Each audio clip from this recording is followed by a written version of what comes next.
What's up, everyone? I have a special episode for you today. We're going to be talking to Matthew Tran from the Engineered Truth YouTube channel. Matthew also interviewed me on his channel, and that video is available now, and we talk about how to increase your personal visibility and make an impact on the people around you and how to get noticed by the right people to get that first job. Matthew uses his YouTube channel to talk about business and careers and professionalism and defining success and all that stuff.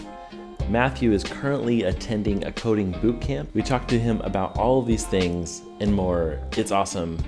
I hope you enjoy it. Hey, welcome everybody back to another episode. How do you say your last name? Matthew Tran? Yeah, Tran. Okay, that's going to be a part of the intro. Matthew Tran's here. Say what's up, Matthew. Hey, what's up? All right, so let's do the quick profile here. Matthew has a YouTube channel called Engineered Truth. How would you describe your channel? Realistic career videos. Career videos. Is it only for engineering careers? I started off with engineering careers, and then now I'm expanding out to any career. I just do it based on subscriber requests and also who emails me that's being interested in being interviewed. I try to stay toward practical careers, though. That's the general theme. And careers that are not dying. Like, I'm not going to interview like a history philosopher or something, or a librarian. Like, that's not really, first of all, it's not going to get me any views. And second of all, I just want to steer people in the direction where they're actually going to get jobs. Uh-huh. And how long have you been doing it? 3 years now. 3 years. Yeah. It started as a side hustle, and it's still a side hustle, funny enough. But now, it was a joke side hustle where my friends would laugh at me. One friend said, "Hey, Matt, your videos suck. You should really focus on being a mechanical engineer." And I only had about 6 YouTube videos at the time. Super discouraged. And I don't know. I feel like if I took his advice, I wouldn't have 102,000 followers right now. You have 102,000? Yeah, 100,000. 102,000. Which is it? You have 100,000 subscribers, right? 100,000 subscribers, yeah. That's awesome. Congratulations on that. That's a big milestone. Did you get your play button yet? Not yet. I haven't gotten the email yet. I just got mine a little while ago. I know. I saw your video. So excited for you. Yeah, thank you. Yeah. Okay, so when you're making a video, what does success look like for a video? Success look, obviously, I mean, as many views as possible, to be honest. And I think there's 2 kind of successes for videos. One is gets a lot of views. That's a success for any YouTuber. The second success is the comments where people say, "Oh my God, like this was so helpful. This really changed my perspective." And it could be either way. Like, sometimes I steer them like, "Oh, like I saw the ugly truth about this career. I know I want to do it because I heard the ugly truth, and I know I want to do it because I heard the truth about it, and I still want to do it. So that means I want to do it." Or it'll be, "I heard the ugly truth about this career, and I don't want to do it," which is just as valuable. I'm not deterring anybody from doing anything. I'm just saying the truth, what I think is the truth, and what my guests think are the truth who work in those professions. And I'm helping people save years and possibly, usually thousands of dollars in loans of not going to college for something that they're not going to do in the future. Right. Avoiding, like being informed to avoid the wrong career path. Right. So what types of content can somebody who, if they were to visit your channel, expect? You do a lot of interviews and a lot of rants. What's our itinerary there? Yeah. So then the interviews are my primary content, where I interview someone about their career and I have them talk about it in an honest way. The second is monologue videos where I'm just delivering information, typically kind of like, for example, I'm in a boot camp right now, so I've been talking a lot about my boot camp experience. And then the rants were just terrible for sponsorships, but they're great for building a connection with my audience. Yeah, you mentioned that you're in a boot camp. Where are you at right now? I'm at Dev Mountain in Provo, Utah. They label themselves and market themselves as the most affordable boot camp in North America, and I would say they have a pretty strong reputation in being the most affordable. Okay. Or most cost effective. It's like the Honda Civics of boot camps. And did you move to go there, to attend? Yeah, the best thing about this boot camp is that they include housing in the price. Oh. And this boot camp is only $10,000. And when you compare it to other boot camps, they're usually around like $13,000 or $14,000, and they don't include housing. So this one was a pretty straightforward choice. How long does it last? 3 months. And you're coming up to the end? Coming up to the end. Last 3 weeks right now. That's awesome. Yeah. Congratulations. Do you feel prepared to enter the like the coding workforce now that you've been on a 3-month boot camp? As a junior dev or a very entry level position, yeah. I think learning this stuff, you also learn how much you don't know, because I'm always on Stack Overflow looking things up, and then everything is a surprise. I mean, I've only learned React for like 3 days, 3 lectures, and then now I'm building a group project in React, and it's definitely a struggle. And when I see some of the solutions on Stack Overflow, I think to myself, wow, I don't know anything. But at the same time, I can make some pretty impressive projects. I made something that uses Expedia API, connects to Google Maps. This group project we're cloning Airbnb, and Airbnb is sort of weird API to work with because their API is like wide open, but they don't have any official documentation. Which is like, okay, you make it wide open, but you don't say it's wide open. So like, do you want people to go in there, or do you not want people to go in there? So we're using the Airbnb API and with React, and they open source their day picker and their slider. So there's a lot of things that we could use in there. So I know how to use those things. So that's why I do feel adequate. But I also know that when I look at these source codes, I'm like, whoa, I really don't know what you're doing anywhere near. So yeah. That's interesting. Yeah. So what has been like a big surprise attending a boot camp? I mean, because it's just so much information thrown at you all at once, right? Is there anything that you were not prepared for, or that's a big surprise? The main thing I wasn't prepared for was how little other people prepared. Because I came in, I would say I was scared because I knew that this is sort of expensive. Typically boot camps attract people coming into their second careers. They kind of realize that, maybe they got a liberal arts degree and they didn't pan out for them. So now they're in their second career. I thought, okay, they're all going to take us very seriously. But I would say about half of my cohort did not prepare at all for the boot camp, to the point where the first day they came in was like first day they learned what a div was. So that was surprising.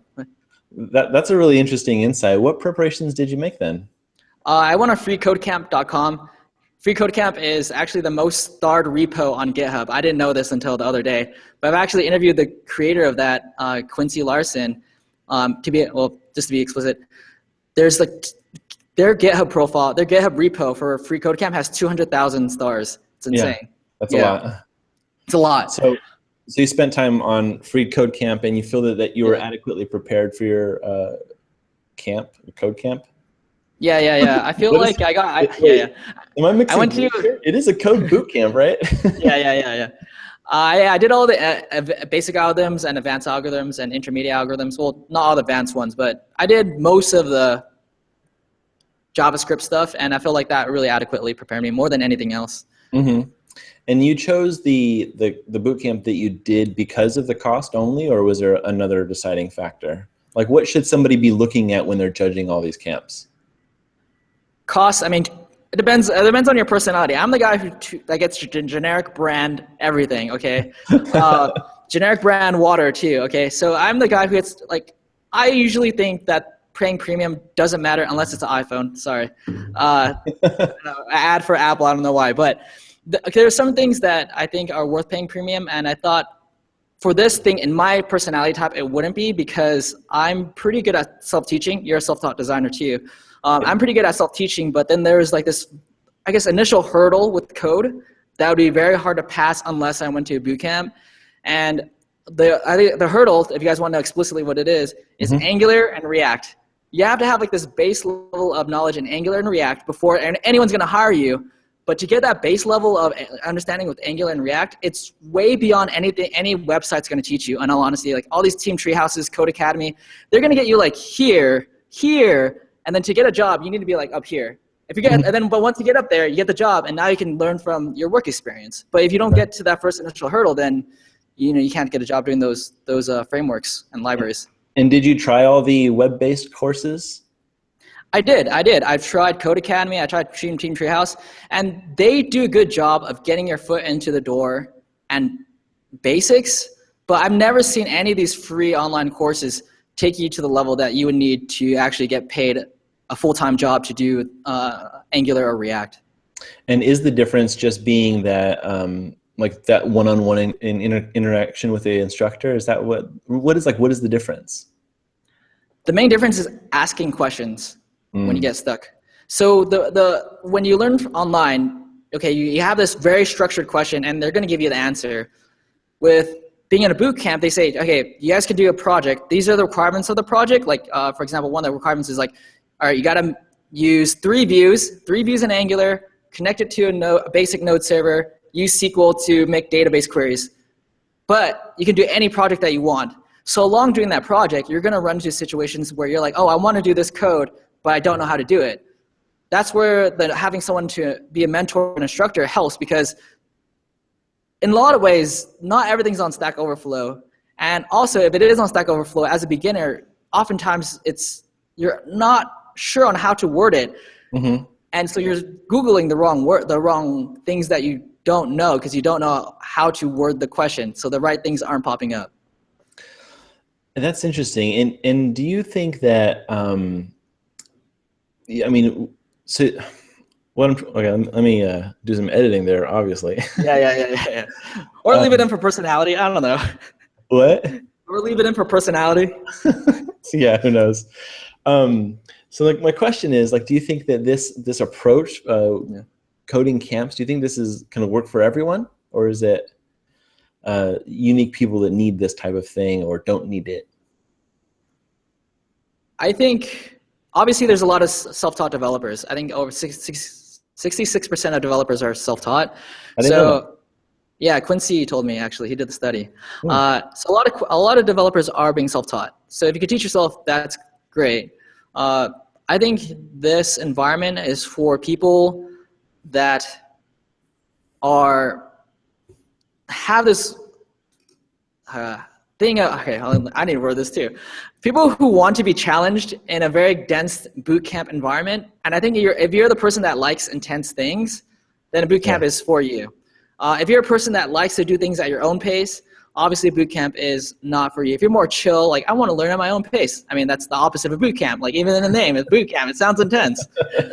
So I think that's primarily who the bootcamp is for. And I also think it's for people who are in financial situations where they can't spend 4 years in college or another 2 years to get a master's, and they need to start working right away. The bootcamp is the best time-efficient choice, in all honesty, than anything I've ever seen. Now, do you end up with some type of credential, or like, do they do placements? How are they going to help you when you're done? Yeah, that's one thing I like to add too. You mentioned when I interviewed you, when I was interviewing you for my channel, you mentioned that to move to California, and I think people should choose a boot camp in the area that they want to work, generally, unless it's the most affordable one, which I'm saving on cost. I'll take the networking advantage. So at the end of the boot camp, they get nearby companies to come and have a hiring day with our students. Right. Usually that's like smaller companies. Like surprisingly, in the Salt Lake City area, there's Adobe and a lot of tech companies. I was surprised about that. Provo is actually a little bit of a little mini tech hub. It's interesting. You know, funny enough, there's Google Fiber here, and it's like this really small town feel with tech companies here too. Yeah. So I would say you would want to go to boot camp where you want to work, because they're going to bring in companies that are nearby, and that's probably where it'd be easier to get your first job there, because a lot of companies have almost a personal relationship with Dev Mountain, where they're so used to hiring Dev Mountain graduates that they're like, oh, we know the quality that we're getting. It's pretty good. But if I was applying to a startup in SF, they're like, well, we only accept Hack Reactor graduates. Then it's one of those situations where people try to hire what they're accustomed to. We call that a feeder school, right? So find out if you have your eyes on a specific company, find out like if they have a feeder school and go there. Nice. So what's next for you then? You're going to finish up in a few weeks. What's your plan after that? I'm going to go to the Philippines for 9 weeks. That should be fun. I'm going to try to see if I can get a remote job doing coding, because I know with coding, it tends to be like the lower end jobs or the higher end jobs are the ones that are remote, because I don't know. Quincy also wrote about this. Quincy Larson, big fan of the guy. Yeah. So you interviewed Quincy on your channel. Yeah. But we'll have a link to that down below. And he's the leader of Free Code Camp. Yeah. So I plan to work in the Philippines, hopefully. If not, I can still sustain with my YouTube channel income, and I create social media posts for Bro Science Life, and I do some other things too. So I could live out there for 9 weeks easily. And then after I come back, I do want to work for Dev Mountain as a mentor at their Dallas location because I think it'd be pretty fun. And they provide housing for their mentors, their employees that are mentors. That's awesome. Yeah, it's really cool. Honestly, it's a really cool experience, and I think it sounds like a pretty decent job to me. Yeah. How does not everybody who goes there want to be a mentor? Like turn around and be like, I'm here again. Yeah. No, I think it's more of the experience, right? Because I get to learn more. I get to learn faster here than I would working, and that's just the environment is nice, right? I mean, that's a huge deal. Yeah. One cohort had 18 out of 24 students apply to be a mentor, but then the next mentor or cohort would only have 4 people apply. So I think it depends on how good the course mentality. Yeah, and also depends on their age. There tends to be the older crowd doesn't want to stick around. That makes sense. They're eager to go get back to real life. Yeah. Well, that's awesome, dude. Thanks for taking some time with me today. And just to everybody who's watching Dev Tips right now, Matthew's a really cool guy. He interviewed me on his channel, so you can go check that out as well. And he interviews all kinds of people who, if you're a fan of Dev Tips, you're going to be a fan of his channel, man. So thanks again for showing up here, and everybody keep on hacking. Oh, I have the guest say keep on hacking. Can you say keep on hacking? Do I need to say anything else around it? I don't know. What do you want to say? You're making me put my keep on hacking. There we go. What do you want to say anything else?